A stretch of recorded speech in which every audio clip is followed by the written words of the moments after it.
सदर आसिफ अली जरदारी ने वज़ीर आज़म की एडवाइस पर पार्लियामेंट का मुश्तरका इजलास आज सुबह 10 बजे तलब कर लिया। स्पीकर कौमी असम्बली की ज़ेर सदारत इजलास में हुकूमत ज़ेर इल्तवा बिल कानून साजी के लिए पेश करेगी। मुश्तरका इजलास के बाद सेनेट का इजलास फिर शेड्यूल आज सुबह 10:30 बजे के बजाय दोपहर 2:30 बजे होगा।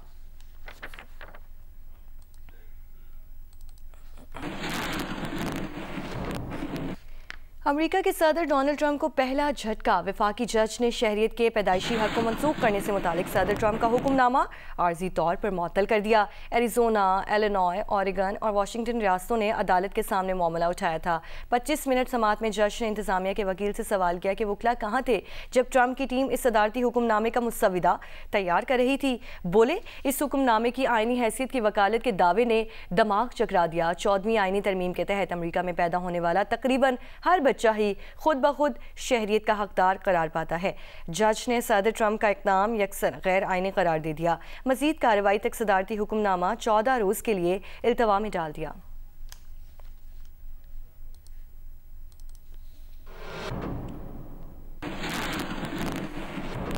अमरीकी सदर ने आलमी इक़्तिसादी फोरम से वीडियो खिताब में कहा कि सऊदी वली अहद से अमरीका के लिए सऊदी सरमायाकारी पैकेज $1 ट्रिलियन तक बढ़ाने का कहूँगा और मेरा ये ख्याल है कि सऊदी अरब ऐसा करेगा क्योंकि हम इनके साथ बहुत अच्छे रहे हैं। इससे पहले सऊदी मीडिया ने वली अहद मोहम्मद बिन सलमान और सदर ट्रंप के दरमियान टेलीफोनिक गुफ्तगू में मोहम्मद बिन सलमान की जानिब से अमरीका के लिए $600 अरब सरमायाकारी की ख्वाहिश का बताया था। ट्रंप ने यह भी कहा कि सऊदी अरब और ओपेक ममालिक से आलमी मंडी में तेल की कीमतें नीचे लाने का मुतालबा भी करेंगे।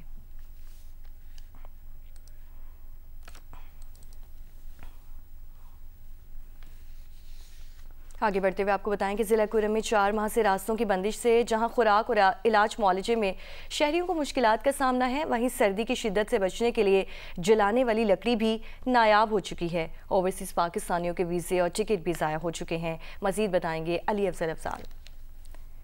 जी, ज़िला कुरम में जहां सर्दी के शिद्दत में इजाफा होता जा रहा है, खून जमाई सर्दी में खुश्क लकड़ी भी मौजूद नहीं, जिसके बायस 4 माह से इलाके में मसूर 5 लाख से ज़ायद आबादी शदीद मुश्किलात का शिकार हैं। अशाई खुरनोश और इलाज न मिलना एक मसला है, लेकिन एक मसला ये भी है कि ओवरसीज़ पाकिस्तानी के वीज़े और टिकट ज़ाया हो रहे हैं और पेशावर और दूसरे इलाकों में जो लोग जाना चाहते हैं तालीमी इदारों में हाज़िरी देने के लिए, तलबा और दूसरे नौकर पेशा हजरात वो नहीं जा सकते। इसी तरह ओवरसीज़ पाकिस्तानीज़ और दूसरे लोग जो पराचनार और दूसरे मशहूर इलाकों में आना चाह रहे हैं पेशावर में, वो तवील अरसे से इंतज़ार में हैं। शहरी मुतालबा कर रहे हैं कि इन तमाम मसाइल के हल के लिए अमदरफ्त के रास्ते खोलकर महफूज बनाए जाएँ और जो हेलीकॉप्टर सर्विस चलाई जा रही है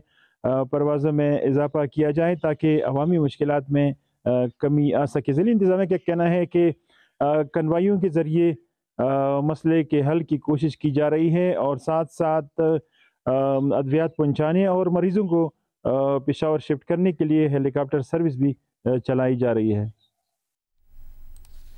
और चमन को गोशक टॉप के रास्ते मुल्क भर से मिलाने वाला वाहिद कौमी शाहरा से बर्फ हटाकर ज़मीनी राब्ता बहाल कर दिया गया है। नूर जमान अचकज़ी हमारे साथ मौजूद हैं, उनसे मज़ीद जानेंगे।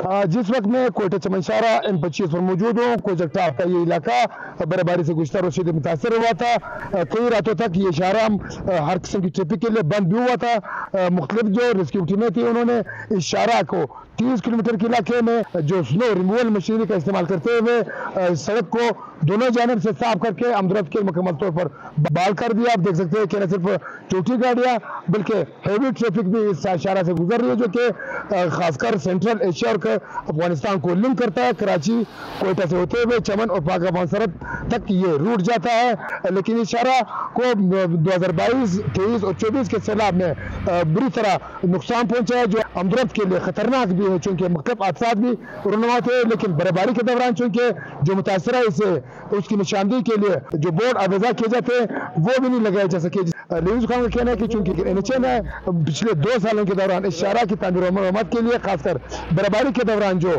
हादसात रुनुमा हो सकते हैं, जो रोड शोल्डर्स है, उसकी अब तक तामीर और मरम्मत नहीं किया गया है। महकमा वाइल्ड लाइफ की काविशों से नायाब और बेशकीमती जानवर उड़ियाल की नस्ल अब बढ़ने लगी है। चकवाल की पहचान उड़ियाल किन खुसूसियात का हामिल है और इसे क्यों पसंद किया जाता है, हमें बताएंगे मोहम्मद अली अवान अपनी इस रिपोर्ट में।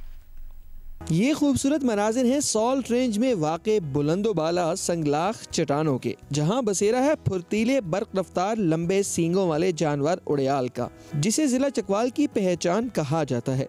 हैरानकुन तौर पर उड़ियाल कुर्रे अर्ज में सिर्फ सॉल्ट रेंज में ही पाया जाता है।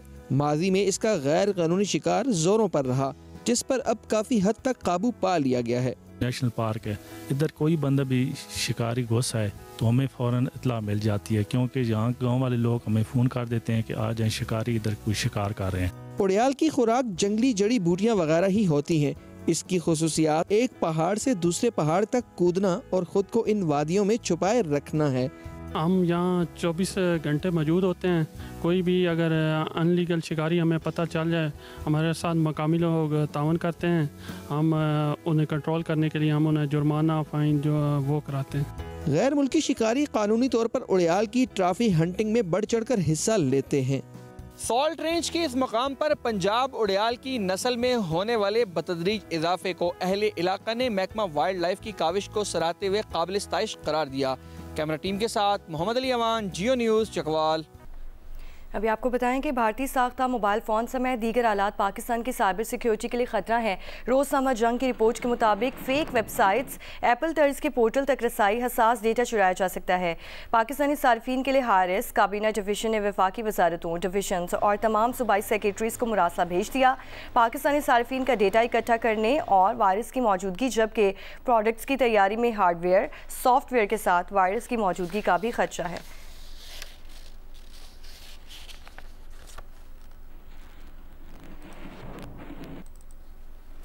और कौमी असम्बली ने मुताज़ा पैका एक्ट तरमीमी बिल 2025 कसरत राय से मंजूर कर लिया। इस मौके पर अपोजिशन ऐवान में मौजूद ही नहीं थी। प्रेस गैलरी में मौजूद सहाफ़ियों ने एहतजाजन इजलास की कार्रवाई का बॉयकॉट किया। बिल वफाकी वज़ीर राना तनवीर ने ज़िमनी एजेंडे के तहत वजारत दाखिला की तरफ से ऐवान में पेश किया। इसके बाद हुकूमत ने कसरत राय से बिल मंजूर कर लिया। बिल के हुकूमत 3 साल के लिए डिजिटल राइट्स प्रोटेक्शन अथॉरिटी कायम करेगी, जो चेयरपर्सन समेत 9 अरकान पर मुश्तमिल होगी।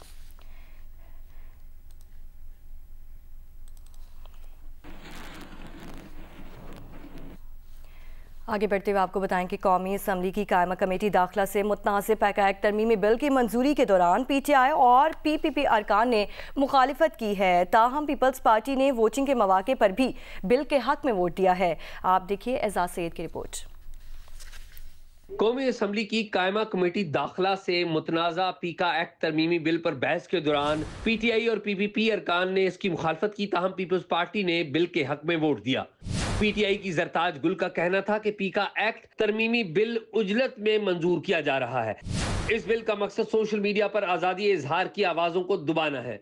पीपल्स पार्टी के अब्दुल कादर पटेल ने कहा कि इस बिल की सोच कहां से आई है सबको पता है।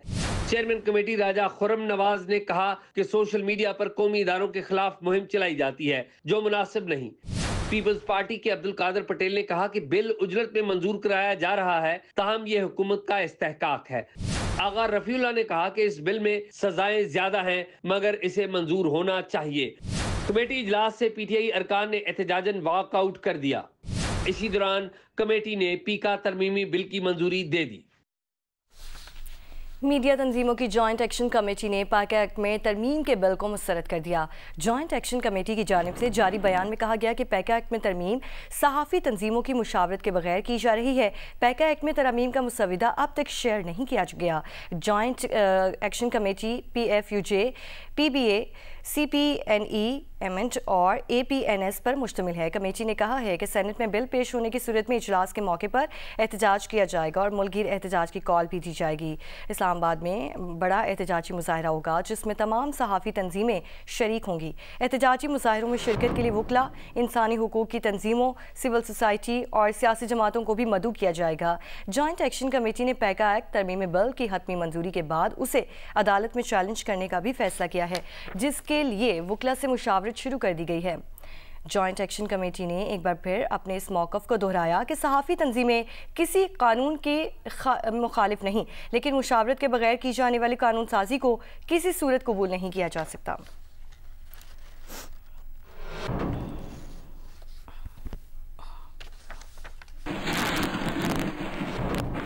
और केबी फीडर में पानी की सप्लाई मअतल होने से जामशुर और कोटरी में पानी का शदीद बहरान है। लोग टैंकर्स के महंगे दामों पानी खरीदने पर मजबूर। सिंध यूनिवर्सिटी और मेहरान यूनिवर्सिटी में पानी ना होने की वजह से तदरीसी अमल बंद है। सिंध यूनिवर्सिटी 16 जनवरी से खुल गई है, लेकिन 15 फरवरी तक क्लासेस भी बंद हैं। केबी फीडर पर तौसीई मंसूबे के बाइस जामशुरू और कोटरी शहर में पानी की सप्लाई बहाल ना हो सकी।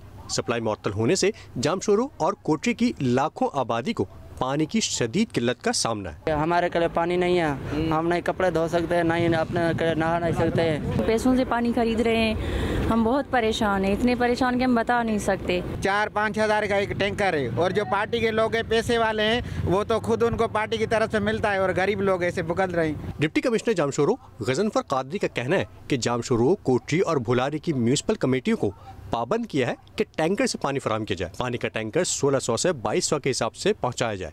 उन्होंने कहा कि अब तक की जो रिपोर्ट्स मिल रही हैं, 25 जनवरी से केबी फीडर में पानी की फराहमी शुरू नहीं हो सकेगी। जो मुझे अभी रिपोर्ट्स मिल रही हैं उसमें इतना काम नहीं हो सका कि 25 को या 24 को ये अपना खोल सके। तो मैंने इसी वजह से चीफ इंजीनियर साहब को भी बुलाया है कि वो हमें अपडेट दें कंट्रोल रेट में, जिसमें 1600 से 2200 रुपये के हिसाब से ये टैंकर पहुँचाया जाए। चीफ इंजीनियर कोटरी बराज गुलाम अली टालपर का कहना है कि केबी फीडर का काम 25 जनवरी तक मुकम्मल हो जाएगा। तौसीई मंसूबे से पहले जिले इंतजामियों को बता दिया था और टैंकर भी फराहम किए हैं। 25 तारीख को हम इसको ओपन कर रहे हैं इंशाल्लाह विदिन 2 डेज, तो इंशाल्लाह वो किल्लत नहीं रहेगी। हमने खुद भी उनको टैंकर के लिए उनसे फैसिलिटेट किया है जिले इंतजामिया को। पानी के बहरान के बाइस जामशुरू की 2 बड़ी जामियात मेहरान यूनिवर्सिटी और सिंध यूनिवर्सिटी भी सर्दियों की छुट्टियों के बाद से नहीं खुल सकी हैं। यूनिवर्सिटी इंतजामिया ऑनलाइन क्लासेस के जरिए तदरीसी अमल जारी रखने की कोशिशों में है। और ज़िला बदीन में हज़ारों तालिब इल्मों के लिए तालीम हासिल करना इंतहाई दुश्वार हो चुका है। स्कूलों की इमारतें ना होने, पीने का साफ़ पानी, वॉशरूम्स की अदम दस्तयाबी समेत दीगर अहम मसाइल के सबब बच्चों की तालीमी सरगर्मियाँ शदीद मुतासिर हैं। तालीम के आलमी दिन पर देखिए नुमाइंदा जियो न्यूज़ एजाज सई की रिपोर्ट। हमारे पास स्कूल के मसाल ये हैं कि हमारे पास बच्चे दूर दूर से आते हैं, यहाँ कोई बैठने की सहूलत नहीं है सही। हमारा ये जो झोपड़े हमने अपने खर्चे से बनाए हुए हैं, हमें एहसास है बच्चों का। बदीन के गवर्नमेंट एलिमेंट्री स्कूल सच्चल नोड़ियों के ये तालिब इल्म आरजी झोंपड़ियों में तालीम हासिल करने पर मजबूर है। स्कूल की इमारत न होने के सबब सख्त सर्दी हो या गर्मी, इनके लिए तालीम हासिल करना किसी इम्तहान से कम नहीं। बिल्डिंग नहीं है, सर्दी होती है तो पढ़ाई करने में तकलीफ होती है, सर्दी में गर्मी में भी तकलीफ होती है, तो पढ़ाई करने में बहुत मुश्किल होती है। महकमा तालीम के एदाद शुमार के मुताबिक जिला बदीन में 559 स्कूलों की इमारतें ही नहीं, जबकि 129 स्कूल असातिज़ा की कमी और दीगर वजूहात के बाइस बंद हैं। 750 से ज्यादा स्कूलों की इमारतें इंतहाई खतरनाक हद तक शिकस्ता हो चुकी हैं और 800 से ज्यादा स्कूलों में पीने का साफ पानी, वॉशरूम समेत बुनियादी सहूलियात का शदीद फुकदान है। महकमा तालीम के अफसरान का मौकफ है कि तवील अरसे से मरम्मत न होने के सबब स्कूलों की हालत तबाहकुन है, जबकि फंड्स और वसाइल की कमी का भी सामना है। जिला बदीन के हजारों तालिब इल्म हुकूमत से मुतालबा कर रहे हैं कि इनको स्कूल्स की बिल्डिंग्स दी जाएं और सहूलियात का जो फुकदान है उसको भी दूर किया जाए, ताकि ये अपना तालीम हासिल करने का ख्वाब शर्मिंदा ताबीर कर सके। कैमरामैन मुकुल अहमद के साथ एजाज जई, जियो न्यूज़, बदीन। और बहावलपुर की सड़कें और गली कूचे आजकल सीवरेज के पानी में डूबे हुए नजर आते हैं। शहर की मजीद सूरत हाल बताएंगे जियो न्यूज़ के नुमाइंदे अमीन अब्बासी। जी, रियासत बहावलपुर का दारुल हुकूमत बहावलपुर शहर, जो कभी पाकिस्तान भर में अपने साफ सुथरा और क्लीनलीनेस की वजह से मशहूर था, आजकल ये शहर वो सीवरेज के पानी में डूब चुका है। सीवरेज का निज़ाम नाकाफ़ी है और जिसकी वजह से जगह जगह पर आए रोज़ सीवरेज का पानी खड़ा नज़र आता है। शहरियों का वज़ीर आला पंजाब से और अपने मुंतखब नुमाइंदगान से मुतालबा है कि वो बहावलपुर शहर की आबादी और उसके फैलाव के मुताबिक बहावलपुर में सीवरेज सिस्टम को इम्प्रूव करें, ताकि शहरी आए दिन जो सीवरेज के पानी की वजह से अजियत में है वो इससे महफूज रह सकें। लाहौर में 7वीं नेशनल टेबल टेनिस चैंपियनशिप का आगाज़ हो चुका है। इवेंट में 14 टीमें शिरकत कर रही हैं। मेंस और विमेंस सिंगल्स, मेंस और विमेंस डबल्स, मिक्स डबल्स और टीम इवेंट के मैचेस खेले जाएंगे। इवेंट में आर्मी की टीम अपने टाइटल का दिफा करेगी, जबकि मुकाबले 27 जनवरी तक रहेंगे।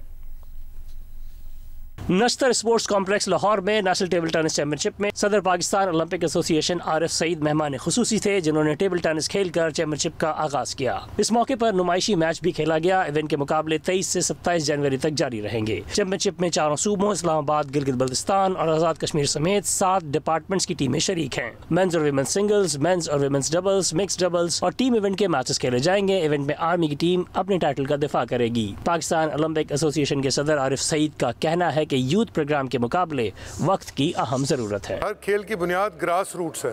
ग्रास रूट्स पे क्लब, इंडिविजुअल यूनिट, ये सब अपने अपने तौर पे अपना काम करें, ज़्यादा से ज़्यादा बच्चे खेलें, तो फिर पाथवे के थ्रू फनल होके कुछ मखसूस एथलीट आते हैं। दूसरा, आई थिंक यूथ की स्पोर्ट्स पे बहुत ज़्यादा तवज्जो देने की ज़रूरत है। यूथ में खेल का उसी तरह का रुझान पैदा होगा जो कि पहले हुआ करता था पाकिस्तान में, तो कोई वजह नहीं कि हमारी खेलें और बुलंदी की तरफ न जा सकें। स्तोर में सतह समंदर से 11,000 फुट बुलंद ऊंचाई बेस कैंप में -20 दर्जा हरारत के मौसम में पाक फौज और ज़िले इंतजामिया के ताउन से सरमाई सियाहत को फ़रोग देने के लिए रंगारंग स्नो फेस्टिवल मेला सजाया जा रहा है। मज़ीद जानेंगे रफ़ीउल्लाह खान अफरीदी से। मैं इस वक्त मौजूद हूँ सतह समंदर से 11,000 फीट बुलंदी पे दिवसाई बेस कैंप, जो कि स्तोर शहर से 50 किलोमीटर दूर है। यहाँ पे सरमाई सियाहत को फ़रोग देने के हवाले से पाकिस्तान आर्मी और ज़िले इंतज़ामिया के ताउन से यहाँ बहुत बड़ा स्पोर्ट्स मेला आज से सजाया जा रहा है, जिसमें इस मेले में क्रिकेट, वॉलीबॉल, रस्साकशी और दीगर जो कौमी खेल हैं, खासकर स्की के मुकाबले होंगे। जोर रेस, याक रेस भी इस इवेंट में शामिल है।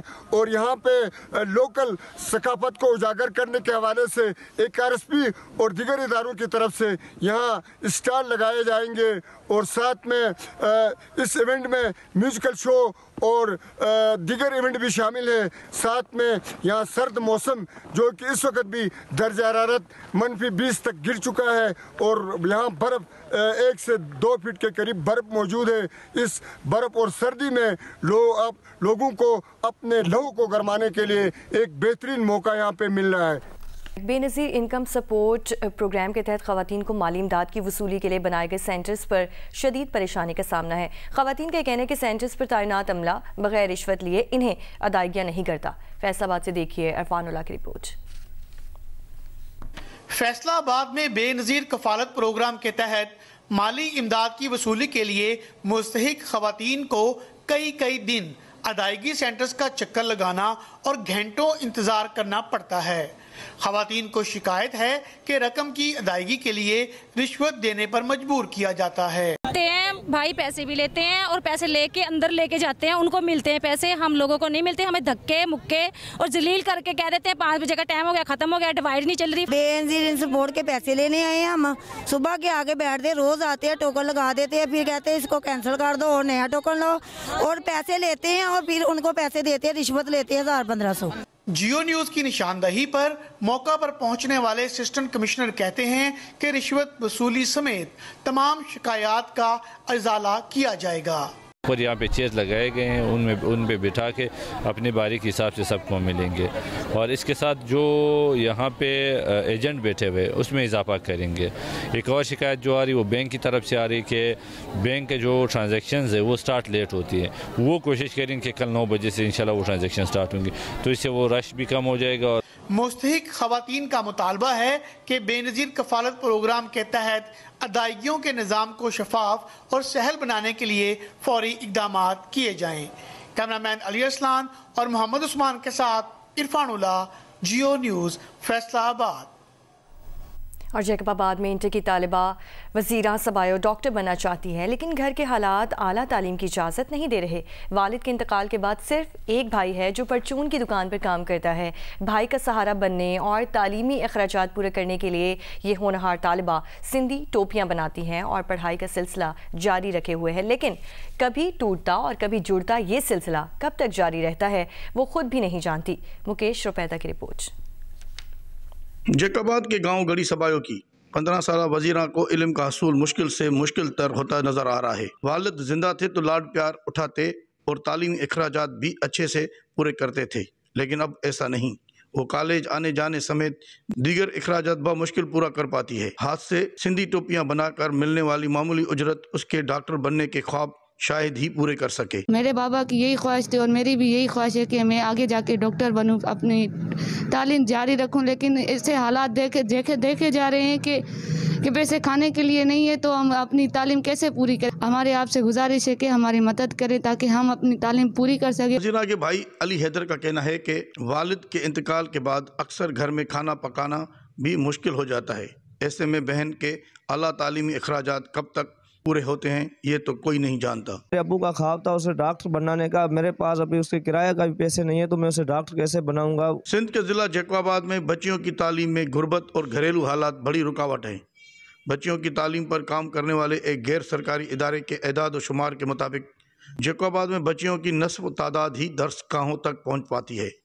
वजीरा सबायों ने हुकूमत सिंध से अपने तदरीसी अखराजात का बेड़ा उठाने, डॉक्टर बनने के अधूरे ख्वाब को पूरा करने की अपील की है।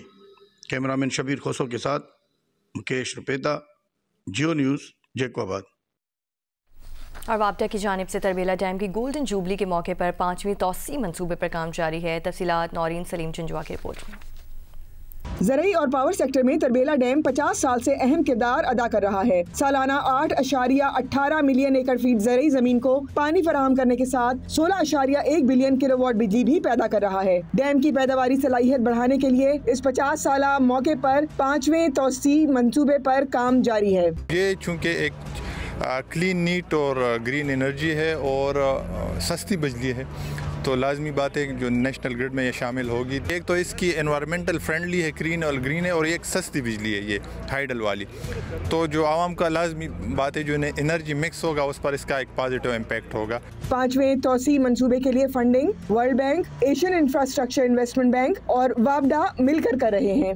860 मिलियन US की लागत पर मुश्तमिल तरबेला तौसी मंसूबा 2027 तक फंक्शनल हो जाएगा और नेशनल ग्रिड में 1530 मेगावाट फराहम करेगा। पाकिस्तान में बिजली के बहरान पर काबू पाने के लिए ये मंसूबा अहम किरदार अदा करेगा। कैमरामैन नासिर मुगल के साथ नौरीन सलीम जंजुआ, तरबेला।